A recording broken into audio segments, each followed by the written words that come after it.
F for 4 can't be too complicated. Do you know how to use these rocket launchers?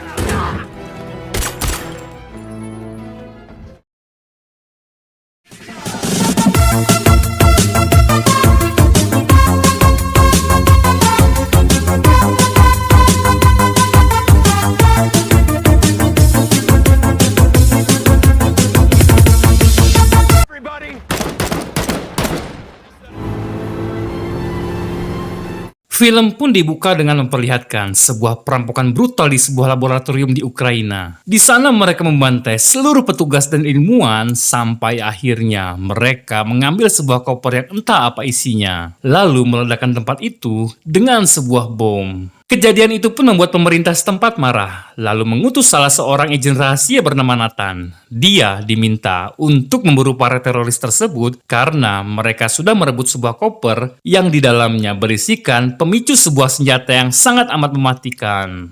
It's been given the name The Handle. Untuk itu Nathan pun membentuk sebuah tim yang berisikan 3 orang. Di antaranya Orson Fortune sebagai ketua, JJ sebagai driver sekaligus sniper, dan seorang hacker cantik bernama Fidel. Masalahnya, ada kelompok lain juga yang menginginkan koper tersebut, di mana kelompok tersebut dipimpin seorang pria bernama Mike. Untuk itu mereka mengambil langkah cepat, di mana mereka langsung pergi menuju bandara untuk menangkap seorang kakek-kakek yang bertugas sebagai kurir pengantar koper tersebut.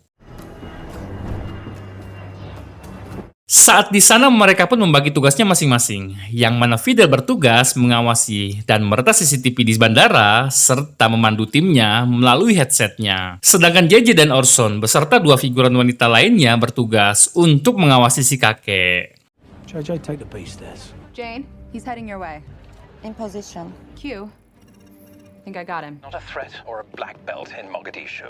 Namun di luar dugaan, kelompok Mike sudah terlebih dahulu sampai di sana, dan mereka secara diam-diam melumpuhkan kedua wanita figuran di timnya Orson, dan Fidel yang menyadari bahwa ada peretas lainnya pun langsung mengabari Orson bahwa akan ada 2 orang yang akan menyerang mereka. Okay, that's odd. Either it's a glitch in the network or someone's... 3, 2, 1. Take a deep breath, that's right.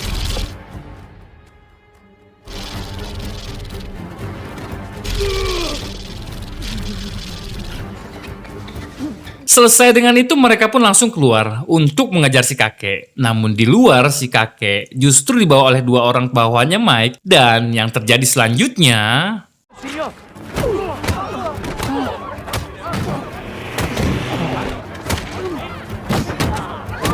Setelah itu mereka pun masuk ke dalam mobil yang dibawa oleh Nathan. Di sini terungkap, isi dari koper tersebut merupakan sebuah harddisk. Namun di luar dugaan, si kakek tiba-tiba terkena serangan jantung. Si kakek yang sadar bahwa dirinya akan mati pun mengatakan bahwa dia terpaksa melakukan ini karena istrinya disandra oleh seseorang. Dan meminta Nathan agar pergi ke Madrid menyamar sebagai si kakek untuk mengantarkan koper tersebut dan menyelamatkan istrinya yang disandra. Karena si calon pembeli belum mengetahui wajah si kakek tersebut. Secara bersamaan dari belakang, mereka diikuti beberapa mobil yang mengejarnya dan langsung menghadang mereka dengan sebuah bis.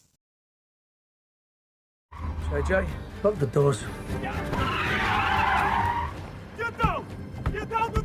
The doors are not fully armed. Saat itu pula para anak buah Mike pun turun dan berusaha membuka pintu mobil tersebut dengan paksa. Nathan yang sedari tadi berusaha menyalin data dari harddisk tersebut pun akhirnya selesai. Dan Mike berhasil membuka pintu mobil itu lalu merebut paksa harddisk tersebut dari mereka. That belonged to me. Awesome. Mike. Let's go. Setelah itu Fidel pun memberitahu bahwa harddisk tersebut tidak akan berguna tanpa adanya kata sandi. Dan jalan satu-satunya, Nathan harus pergi ke Madrid menyamar sebagai si kakek untuk mengetahui siapa yang akan membeli harddisk tersebut.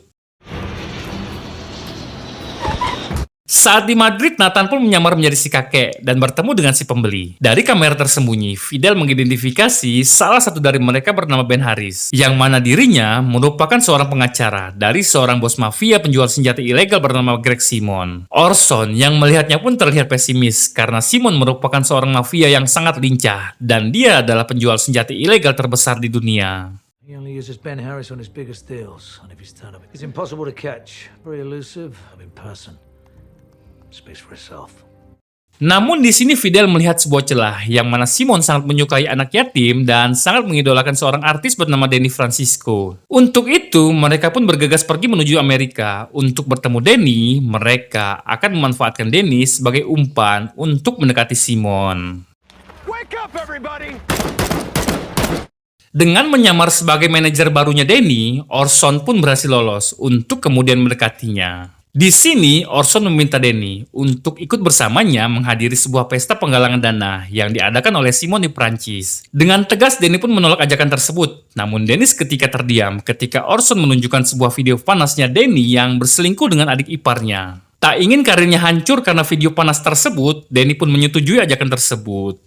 There's a sensitive and awkward situation between you and your sister-in-law. I actually love my sister-in-law. You probably shouldn't have filmed. Sesampainya di sana, mereka pun langsung pergi menuju pesta yang diadakan di atas sebuah kapal pesiar. Di sana, Danny diminta untuk menarik perhatian Simon, sementara Orson dan Fidel akan mencari informasi di mana Simon menyimpan harddisk tersebut. Ya, benar saja. Saat Simon melihat Danny, sontak dia sangat terkejut karena di hadapannya ada artis yang sangat ia idolakan dan kini hadir tepat di pestanya. Simon pun langsung mendekatinya dan menyambutnya dengan baik lalu mengajaknya mengobrol. Is that Danny Francesco? I think I'm dreaming. Do you know what? I'm a little bit excited. The one and only, the legend, Mr. Danny Francesco. No, I'm Greg Simmons, and I want to thank you very much. Sementara itu, Orson dan Fidel yang berkeliling pun tak sengaja melihat salah satu anak buahnya Mike di sana. Dan dia menyimpulkan bahwa Mike juga sedang mengejar Simon untuk mendapatkan harddisk tersebut. Dengan cepat, Orson pun meminta Fidel memasang sebuah alat penyadap suara di ruangan pribadinya Simon. Sedangkan Orson akan mengurusi anak buahnya Mike yang tadi kita lihat. Good evening, sir. Vincent, is it? Mike? Checking my... Relax. Mike, can I hear this conversation? Where'd you get that from?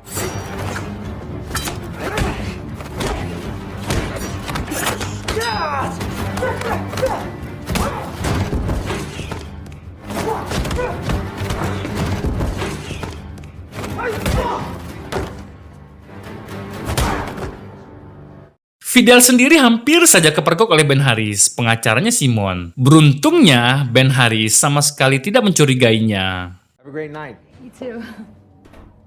Selesai dengan itu, Fidel pun langsung ke atas untuk menemui Danny yang masih berbincang dengan Simon. Di sini Fidel mengaku kalau dia adalah pacarnya Danny. Simon yang semakin salah tingkah pun mengajak mereka untuk liburan ke vilanya di Turki. Tak lama kemudian mereka pun dihampiri teman mafianya Simon yang juga sangat mengidolakan Danny. Untuk kemudian mereka selfie-selfie bersama Danny. Namun karena memori HP si mafia penuh, Danny pun pergi dari sana bersama Orson yang baru saja tiba. He's going to come out there a skeleton.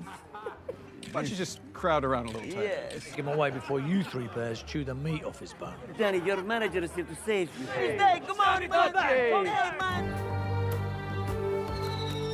Bersama JJ, Nathan pun mulai mengamati percakapan Simon dan temannya melalui alat penyadap yang Fidel pasang tadi. Di sini terungkap bahwa harddisk yang berisikan senjata mematikan itu akan dijual senilai $10 miliar oleh Simon. Namun, untuk keamanan, Simon menolak memberitahu temannya siapa yang akan membeli senjata tersebut. That is the $10 billion improved summer sale price. Fantastic. We should celebrate now. So, who's buying? Is to protect every link in his chain. I'm telling you that.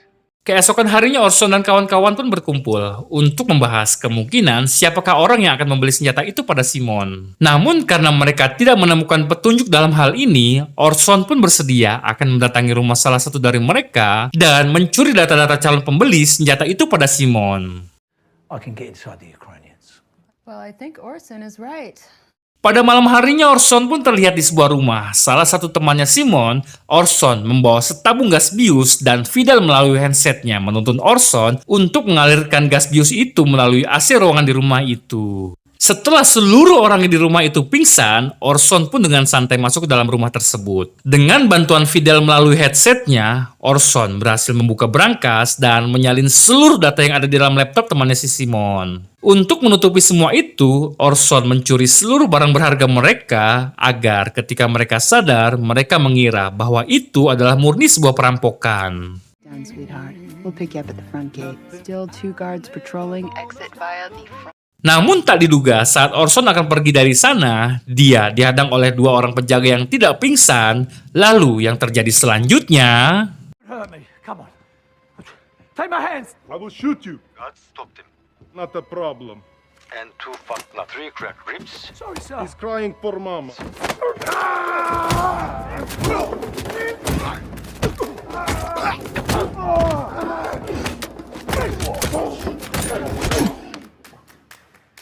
Selesai dengan itu, Orson pun pergi dari sana. Dan saat pagi harinya, mereka mulai memeriksa seluruh data yang Orson curi semalam. Namun di sini Fidel sama sekali tidak menemukan nama orang yang akan membeli senjata itu. Lalu Fidel pun kembali menyadap ponsel milik Simon yang kebetulan sedang berbicara dengan temannya bernama Kasim. Kasim memberitahu bahwa salah satu temannya Simon rumahnya sudah dirampok. Fidel yang mendengarnya pun langsung mengecek siapakah Kasim, yang ternyata dia seorang pejabat di Turki. Kasim juga akan mengadakan sebuah pertemuan rahasia di Turki bersama Simon. Antalya, Turkey. Located in the Turkish government's office in Antalya, Turkey. Keep me informed, Bassett. Will do. Nathan pun meminta Danny dan Fidel agar menerima undangan Simon saat di pesta sebelumnya, yakni untuk berlibur di Turki bersama Simon.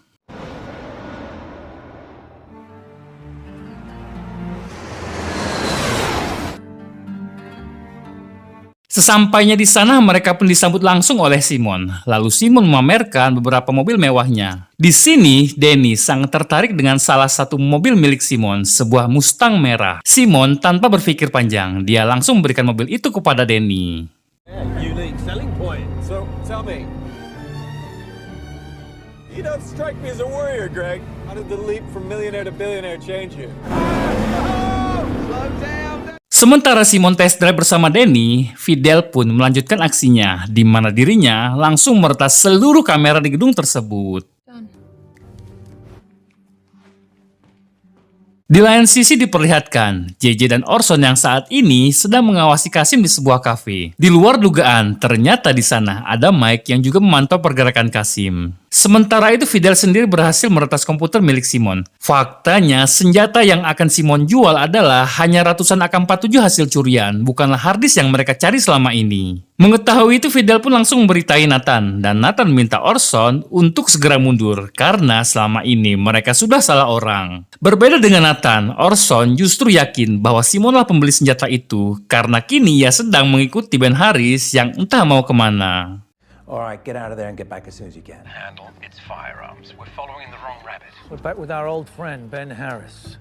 I don't think so.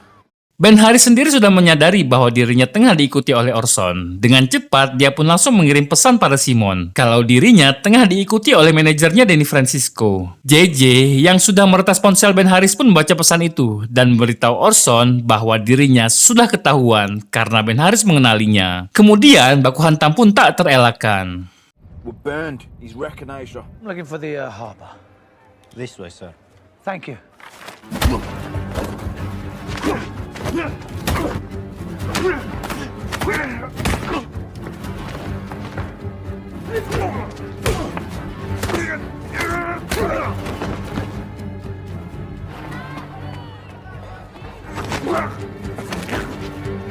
Selesai dengan itu, Orson pun terlibat kejar-kejaran dengan Ben Harris hingga sampailah dia di sebuah gedung dan menaiki sebuah lift. He's in the building on the left. All right, JJ. Sharp left.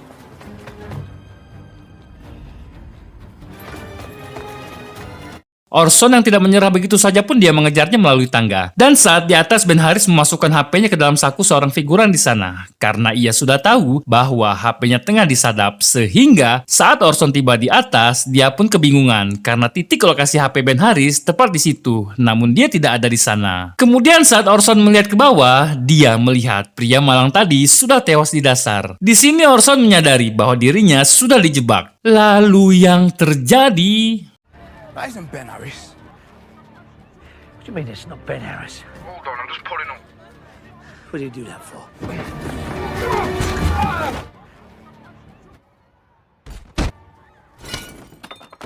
That's Ben Harris. Setelah itu mereka pun kembali ke markas. Di sana, Nathan kembali dihubungi oleh si menteri. Di sini terungkap bahwa harddisk yang mereka kejar selama ini di dalamnya terdapat sebuah program bernama program AI. Program itu dapat mengendalikan seluruh komputer di dunia ini hanya dengan satu komputer saja. Selain itu, program tersebut dapat meluncurkan serangan nuklir dan menutupi jejak peretasnya. Sehingga siapapun yang menggunakan program itu tidak akan bisa dilacak. Ya mirip-mirip kayak mata Tuhan di Fast and Furious lah, Lur. Cover its own tracks, pointing the finger at whomever it wants to blame. Selain itu, si menteri juga mengabarkan bahwa Simon memang tidak memiliki harddisk tersebut. Namun, Simon memiliki 15 digit kata sandi untuk mengaktifkan program tersebut. Beberapa jam lagi, Simon menugaskan Ben Harris untuk menjual kata sandi itu ke seseorang yang tentunya memiliki program AI tersebut. Selain itu, si pembeli juga belum mengetahui wajah Ben Harris karena selama ini mereka hanya berkomunikasi melalui telepon. Mendengar hal itu, Orson pun memiliki ide di mana dirinya akan menyamar menjadi Ben Harris lalu akan merebut koper tersebut. Can we make me Ben Harris? I don't know what he looks like. Go on. Singkat cerita, Orson yang menyamar menjadi Ben Harris pun terlihat sudah berada bersama si pembeli. Kemudian mereka pun berpindah tempat ke sebuah perbukitan. Secara bersamaan, JJ pun mengambil tempat yang strategis untuk mengawasi pergerakan Orson dan si pembeli. Dan Fidel siap meretas percakapan mereka di sana.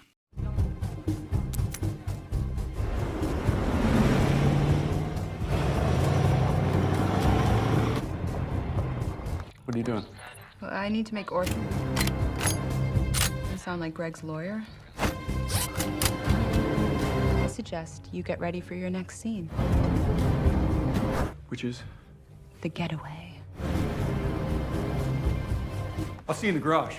Okay, darling. Це був Херсон. I'm on. Please.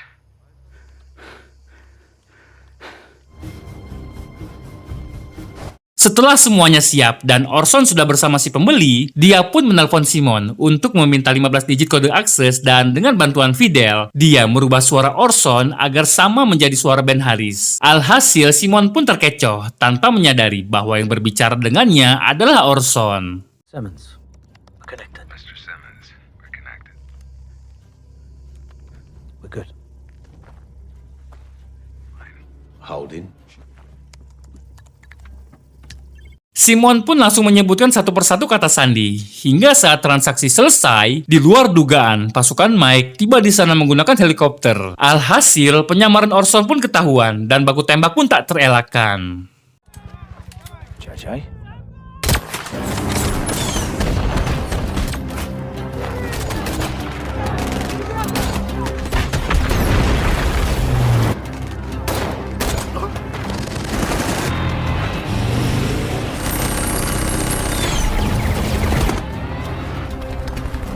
Orson sendiri kabur dari sana menggunakan mobil, namun tiba-tiba salah satu helikopter pun menembaki Orson secara membabi liar.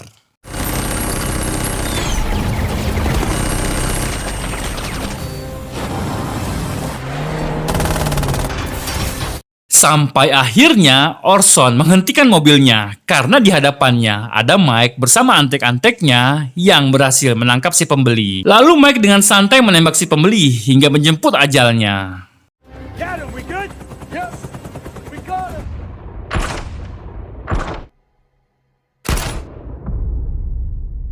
Setelah itu Mike pergi kabur menggunakan helikopternya sambil membawa program AI yang dia rebut dan meminta anak buahnya untuk membunuh Orson saat itu juga. Namun alhamdulillahnya JJ dengan AWM-nya berhasil membunuh mereka hingga Orson berhasil selamat. Kill Orson! Mike's gone rogue. He's executed the Ukrainian.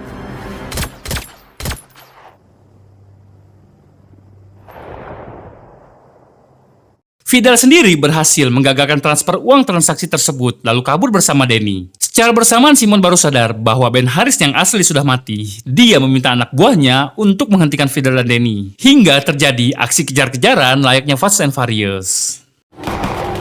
Good news! The back!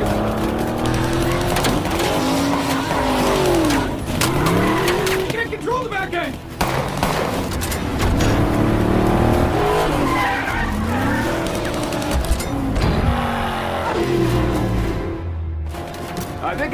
with that?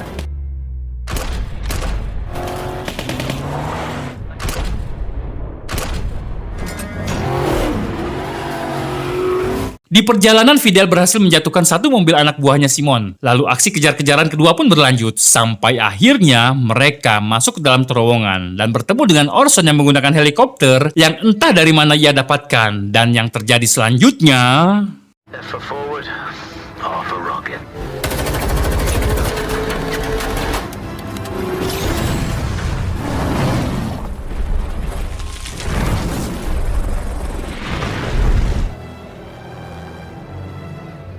Nathan pun memberitahu bahwa Mike tidak bekerja untuk pemerintah, melainkan dia hanya ingin program AI tersebut yang tentunya untuk tujuan jahatnya. Orson yang mendengarnya pun berinisiatif akan pergi menuju rumah Simon untuk mengajaknya bekerja sama. Nathan sendiri pesimis dengan rencana Orson yang terlalu gegabah, namun setelah diyakinkan, Nathan pun menyetujuinya. Nothing to worry about, Danny. Greg's in love with you. Greg, that works for us. Sesampainya di sana, Orson pun langsung mengatakan dia mengajak Simon untuk bekerja sama untuk merebut program AI yang sudah direbut oleh Mike. Akan tetapi Simon sudah kecewa dengan mereka karena selama ini mereka berteman dengannya karena ada maunya saja. Namun karena Danny yang meyakinkan Simon, Simon tak mampu berkata tidak dan bersedia untuk membantu Orson dan kawan-kawan. I would kill to see you in action. Oh, Danny. Well, how can I say no? The answer is yes, I am. Saat malam harinya, Simon pun menunjukkan pada siapa Mike akan menjual program AI tersebut. Secara bersamaan, JJ dan Fidel menerbangkan sebuah drone untuk meretas alat komunikasi mereka, sehingga dapat memudahkan Orson dan JJ melumpuhkan mereka semua. And Greg and Danny have arrived.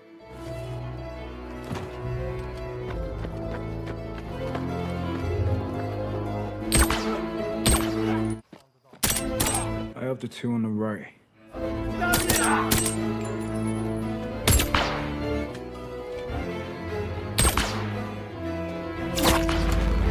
Now you're clear. Repositioning, let me find you. You got me? Going dark. In the cannon. Danny dan Simon sendiri terlihat masuk ke dalam sebuah ruangan. Faktanya, Mike akan menjual program AI tersebut pada kedua teman mafianya Simon yang ada di kapal pesiar sebelumnya. Di sini terungkap, mereka berencana akan menggunakan program AI itu untuk menghancurkan mata uang di seluruh dunia, sehingga akan terjadi kekacauan perbankan di seluruh dunia. Kemudian Simon mengancam akan membunuh seluruh orang yang mereka sayangi jika mereka tidak menghentikan aksinya dan mengembalikan program AI tersebut. Simon yang tak main-main pun menunjukkan dengan meledakkan seluruh gedung di belakangnya, hingga kedua temannya pun jiper dibuat. List of names and addresses of people that I see in the left-hand column. There's a few hold near and dear. It's a nice word for it, Danny. Eviscerated. In the right-hand column, there's a very exact time.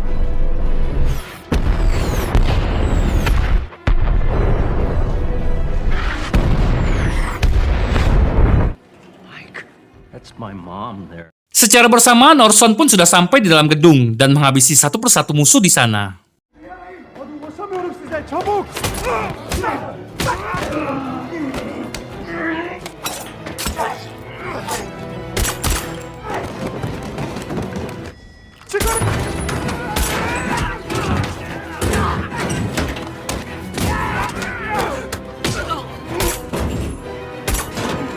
Simon sendiri sudah selesai dengan Mike. Lalu ketika mereka keluar, seketika terjadi ketegangan di ruangan itu hingga mereka saling tembak satu sama lain.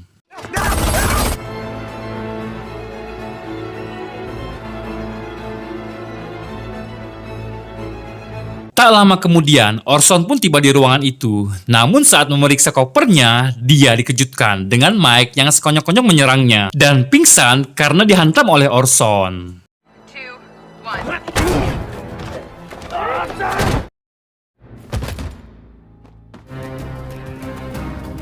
Setelah semuanya berakhir, Orson dan kawan-kawan pergi menuju Sungai Musi dan bertemu dengan Nathan di Benteng Kuta Besa. Di sana mereka memberikan koper yang selama ini mereka kejar pada Nathan, lalu pergi dari sana.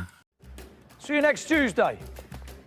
Dan film pun selesai.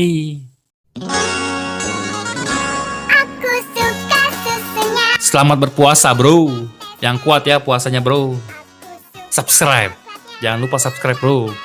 Mudah-mudahan habis lebaran ya banyak subscriber aku ya bro. Ya biar bisa punya studio sendiri. Nggak kayak gini pindah sana pindah sini studio coy.